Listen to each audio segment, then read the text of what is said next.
Hello guys, welcome to my first YouTube video. I'm in my car at my local garden centre, which is really random, but it's a very quiet place that I could come to and speak my mind. I am in the process of going through a loss, giving me a lot of time to think and try to understand myself and the feeling of grief, which is something I'm not that familiar with. And as a raging psychology nerd, I'm so into the kind of shadow work and self-love and taking care of your mind and learning about yourself, and it's just something that really interests me. So I thought now marks the time that I'm going to create a YouTube channel, or I guess post on a YouTube channel, that journey and sharing my tips, my knowledge along the way. I can't say that I'm an amazing psychiatrist and I know how to heal people, let alone myself, but I can say that I've been through a few things coming up to become a trainee counsellor, and I think that it's just a really nice way to have like an internet diary where I can share my thoughts and share the ways that I feel, and I thought this would be a good start to a video. So without further ado, I'm going to go into the 8 things that changed my life in the way that I'm thinking. The first thing I'm going to discuss is that not everyone is toxic. Some people are just not your people. This is a difficult one because I feel like in this society, in this day and age, we like to label people toxic if they just didn't mesh with us, or we didn't fit well together, or for any reason. Maybe there was an argument or something happened, and this could go for friends and friendships, they can go for relationships. It's just, I think, our way of trying to make ourselves feel better about the loss that we had with something or somebody.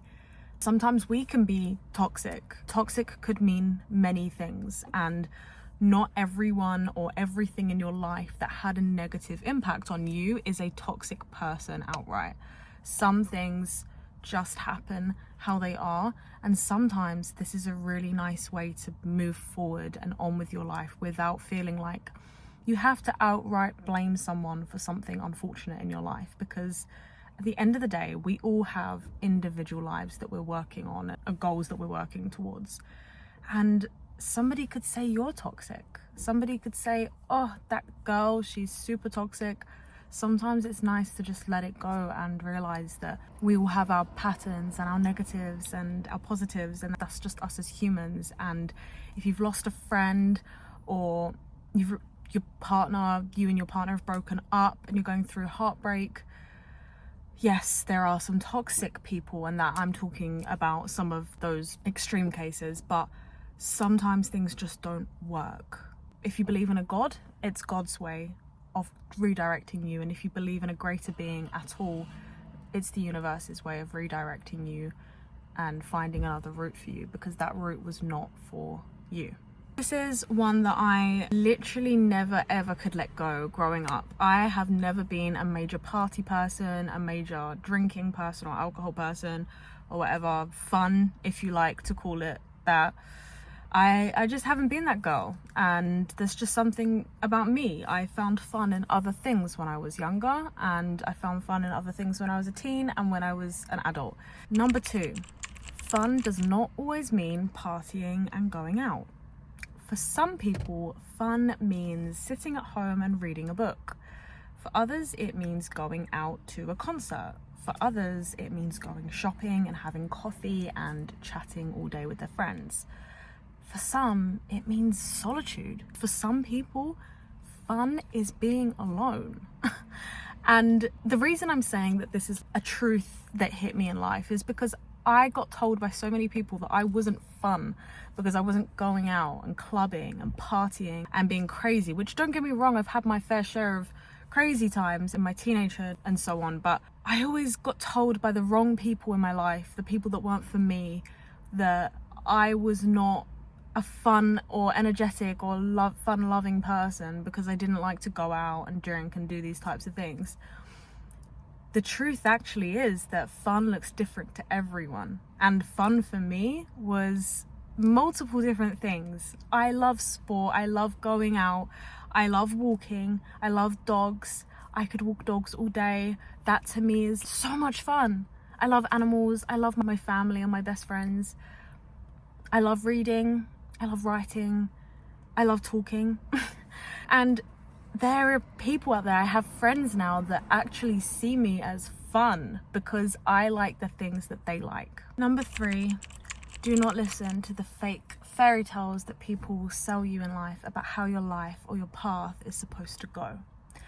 These are made up stories of other people's dreams and desires and the things that they want to achieve in life, or the things they never got to achieve in life, or the ways that they think you would fit into the piece of the puzzle that doesn't exist to you. It's your way of living.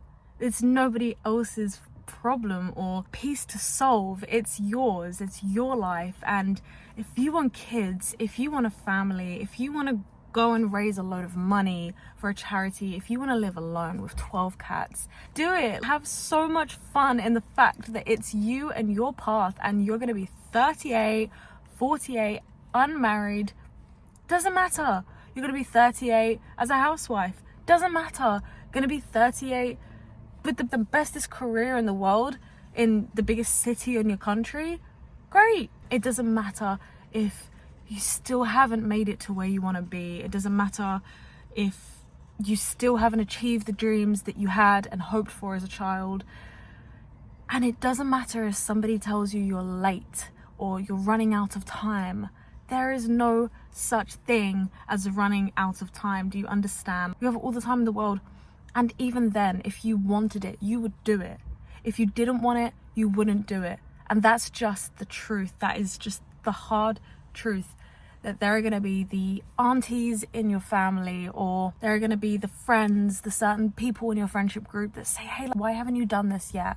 Or, oh, I could see you doing this, you should do this. Take it with a pinch of salt. Praise the Lord that other people are not making your route for you or your path for you, and you don't have to listen to them. You just listen to what's in here. This is all that matters, is what your heart tells you. Isn't that a beautiful thing? That whatever your heart and your mind tells you, you wake up one day and you think, I want to do this today, you get to do it. The control of your life is a beautiful thing. Do not listen to other people's forceful recommendations of where in your path you should be, and do not let them tell you that your age is a level, and that now you've completed level 26, you should think about babies. You should think about a job. You should think about that job or this. Girl, you just think about what you want to think about. Truly. Number 4 is you are not your mum. You are not your dad. You're not an extension of your parents. You are you. And that is very powerful. The thing I think people get mixed up with is that they think they need to be an extension, or they need to do their parents really proud to be something in life. And the attachment I have with my parents is the most beautiful thing, and I love my mum and dad more than life itself. They are my everything. They have taught me so much, and I am really lucky that my childhood with my parents, though turbulent at times, has been one of the most beautiful childhood. And I have wrote poetry about my childhood. I'm so lucky to have such a childhood. But I am not my dad. I'm not my mum. I am me. I've had my own experiences. I've had my own downfalls. I've had my own dreams. And that is so great. My mum has had her own. My dad has had his own.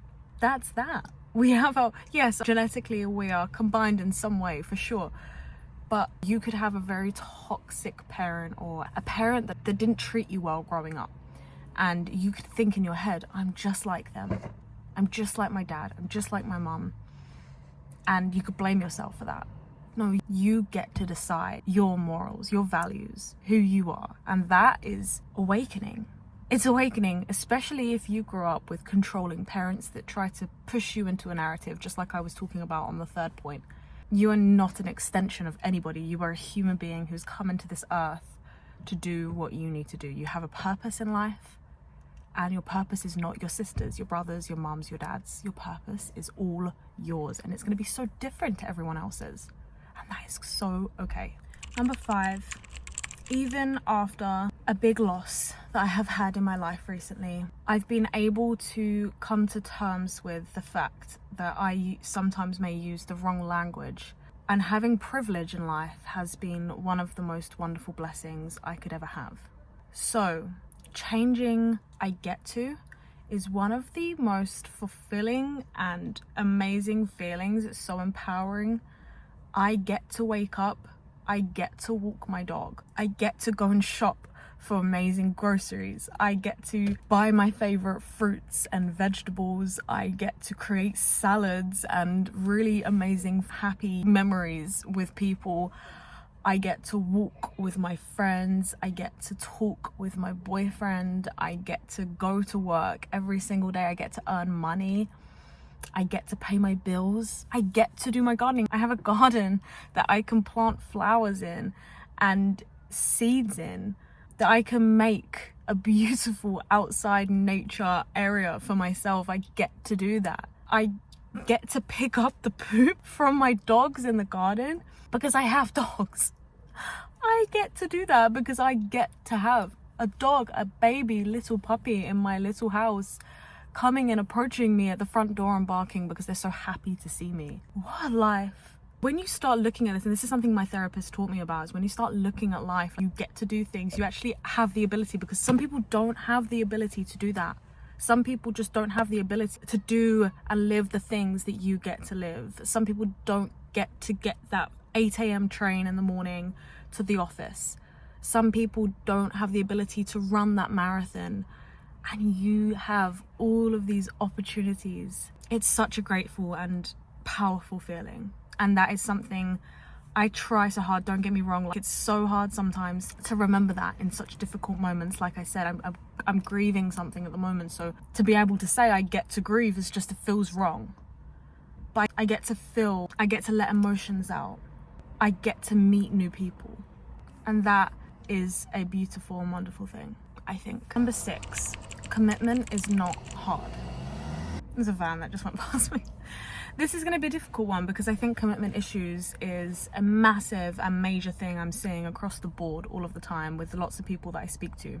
Commitment issues, being able to commit, being able to open up to love, not self-sabotaging when something good comes up in their life, but being able to commit to something.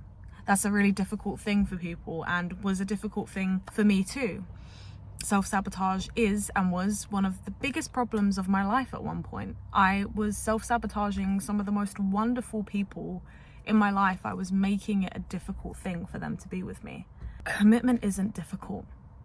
What has been difficult is that you've been told something down the line that commitment is hard. Somebody has made you believe that committing to something or somebody is difficult. Whether that's your parents, whether that's your siblings, your best friend, your ex-boyfriend or your ex-girlfriend, somebody down your path in life, in your past, has told you that commitment is difficult. Commitment is not difficult. When you really think about it, if you want something and you want to be loved and you want to be cherished and held by the best person and respected, that is not a difficult thing to obtain. But what has been difficult is that you self-sabotage. Why do you self-sabotage? Because you don't believe that you deserve that person. You don't believe you can make it work. You don't believe that you deserve the love that they want to give you. So you sabotage what's in front of you because it's easier to run away from it than to confront it. To know in your head that you could be given the most beautiful woman in the world, the most wonderful. When I say beautiful, I don't just mean how she looks. I mean her energy, her aura, the way that she just wants to love you and help you and guide you. To think in your head as a broken man, I can't have that. I don't deserve that. I'm not worthy of that. Something down the line told you you are not worthy of that. So you sabotage. You make mistakes.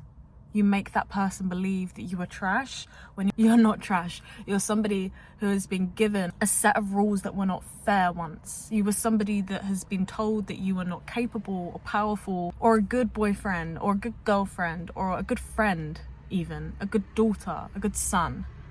You were told that you weren't the best person that you could never be a boyfriend. Someone's probably said to you, hey, I don't imagine you with a girlfriend. I don't imagine you with a boyfriend.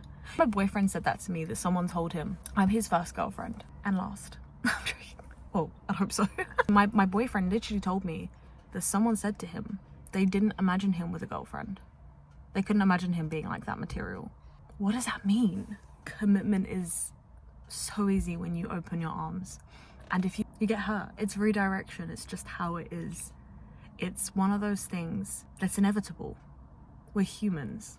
But amongst all of that, being able to commit to somebody and something is a really wonderful thing. You have to take away the idea that chaos is safe and that safety is danger. Because this is something I would see even when you're hanging around your partner, right? And you just create an argument. You create something crazy and chaotic because you're used to chaos and you're used to danger and you're used to the edge. Get off the edge. Save yourself. Get off the edge. Open your arms and allow this person to love you for the lovable human being that you are. Number 7. When somebody has a random irrational hatred towards you or a random irrational negativity towards you of any kind, that's usually a thought or an insecurity brought on by themselves and the way that they see themselves. For example, I'll give you an example of this. I once was speaking in a room with a bunch of people, and after this room discussion, I left, I went home. A few weeks later, I heard from a friend that somebody in the room was like, Caitlin is so cringe. And all I was doing was speaking. Because I'm quite an outspoken person. I talk. If there's a room or group of people, I'm probably speaking. I'm probably listening and trying to interact with the conversation. I'm quite an outgoing person. That's just how I am. And this person was not an outgoing person. This person was more quiet and reserved and maybe didn't want to engage so much in conversation, which is absolutely fine. No judgment here. But to this person, I was cringe because I was confident and I was chatty. Now, this is a really interesting thing here because, as you can see, we have one character who doesn't really like to open up and speak out loud in public and would rather stay reserved and watch the room. And then you have another person who is confident and loves to speak and likes to control the room and lead the group and lead the crowd, which are two absolutely normal people. You get your extroverts and you get your introverts. I can sometimes be introverted too, so I can understand that side of things completely. In fact, I think I'm majority introvert, to be honest. I get exhausted talking to people, but I enjoy chatting and engaging, and this person didn't like that. This person went and spoke about me in a negative manner afterwards, and this is because this person looks at themselves and they wish that they could have the confidence to be able to go in a room and light up the room the way that I did. And this is going to sound like, oh, come on, Caitlin, you don't light up rooms. No, maybe physically and overall, no, I don't light up rooms. But this person saw me as a confident person, a confident being, and they realized they couldn't be the same. When they could, for sure they could. If they really wanted to, they could. But they were too insecure to be able to speak out. They were too insecure. They didn't like that other people were listening to me or maybe engaging in conversation with me and not that person. So that person saw that as a loss of their own instead of something to learn from or something to admire. They saw it as something that they had to call cringe or hate on because they didn't have that attribute in themselves. This is an example of what I mean by people who will deflect their insecurities and how they're feeling onto you. And this should never be taken seriously. And I really mean that. Constructive feedback and constructive criticism is totally okay in my books. But when it becomes a point where they are insulting you because they do not have the attributes and the confidence, or they don't have the intelligence, or they don't have the thing that you have, don't dim that thing that you have because you want to make them comfortable. Outshine anybody. It doesn't matter. You are you, and if they want to shine even brighter, applaud them for it. Applaud them. They're shining. That's amazing. But don't drag them down. And this is something I really learned. I learned from both ends. I've dragged people down because I wanted to be something. I've dragged people down because There's somebody that's always going to be more confident. There's someone that's always going to be richer, smarter, funnier, more beautiful. And you're going to be jealous. It's human feelings. Jealousy is telling you what you want. Sometimes it's even telling you what you don't want. Jealousy is a really valid emotion, and we need it to be able to tell us what's important to us. However, it's also a really harmful thing when you let it be. And your insecurities. So there's something that you need to control yourself. And I could give 1,000 examples of why it's not good to deflect your emotions and deflect your insecurities onto somebody else. But I think it's pretty obvious why that's not a normal thing and it's not okay. And that's something that changed my whole life, because it made me view myself better. It made me have more confidence in myself, because I knew that the things that some people were saying that were negative were not a fact about me. It was probably a fact about them. It said more about them than it did about me. However, it also changed my life because I realized that I don't have to hate on somebody if I want something. I just have to see them as inspiration and see them as something that I can aspire to. That's such a more productive way of doing things in your life than being so filled with negativity and hatred. And finally, number 8, the love you have for you must always be bigger than the love you desire from other people. This is one I'm still working on. I'll be honest, I can sit here and say it's changed my life and that this is something I've learned, done and dusted, changed the chapter. Something I'm still going through is something I'm still coming to learn, is that I'm a big lover, right? I love, and I love my family to pieces. I love my boyfriend to pieces. I'm so filled with love that the recent grief and loss in my life has been huge. It's impacted me. I can't even discuss how much it's impacted me, but I am an advocate for love and I love love so much. But for someone who loves love so much, I have neglected myself. I have neglected love for me. The reason that my hair is crazy today, and recently, because my hair's been crazy for the past few weeks, is because I'm trying to just embrace, who is Caitlin? My parents call me Curly Cates, right? So why is Curly Cates burning her hair to be something different? Curly Cates would have put on a filter and wouldn't have shown the pimple she has on her lip before, because perfection was something I wanted to aspire to. These are all acts of self-sabotage. These are acts of not loving myself. And I would accept love from anybody. My boyfriend comes and hugs me, I just want more hugs. My mum tells me she loves me, I just want her to tell me she loves me again. I want to make people proud, but why do I not want to make myself proud? Why do I never feel satisfied with myself? Why do I never feel satisfied that I'm good enough? Why do I look at other people as a little bit more superior than me? This is something that I definitely wanted to make my last one, because it's still something I'm learning about. But the love for yourself is huge. It has to be so big because your younger self needs it. How can you process life? How can you live through difficult moments when you're not there to hold yourself and say, hey, it's all okay. We've got this, Caitlin. We've got this. And something my therapist did actually was she called my younger self Little Caitlin, or Little Cates. And it made me love Little Cates. I see a photo of Little Cates every now and then, and I'm looking after her. I love her so much. So the love anyone else gives me is just amazing, and I love that. But the love I have for myself is going to be unmatched, because I will wake up every day and never be at a loss, because I have the love for myself. I get to take care of myself. I know how to look after myself. I know the needs and the necessities that will get me through.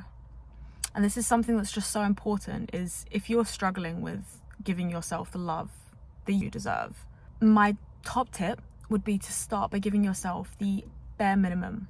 Give yourself the food that you love. Give yourself a pamper night. Give yourself a really nice day where you're just you. Today, I have spent my day chilling. I'm about to go into the garden center when I'm done with this video. I'm gonna walk around on my own, maybe for an hour or two. I'm gonna look at books, because that's what makes me happy. This is an act of self-love. This is an act of being loving to me and myself. And I challenge you to do something like this. I challenge you to go and find something that you absolutely love, whether that's spending time with your dog, whether that's reading a really fun book that you love, whether that's going and having a really fun day out on your own, whether that's giving yourself a pamper routine, even if it's getting up and eating a meal or taking a shower. I really challenge you to do that. And I know it's hard, especially if you've forgotten how to love yourself along the way. But you have to make baby steps and small steps to get to where you want to be. Anyway, I think I have so much to say, but this is what this YouTube channel is going to be for. It's just going to be for talking about all of these types of things, and life and psychology and the mind. And also, of course, I'm going to make videos on my counselling practice and how I'm getting on as a counselling trainee. I'm super excited about all of that. So I really hope you've enjoyed this, and God bless. Live the best day that you can. Every single day, we don't know when is our last. And if anyone hasn't told you today, I love you.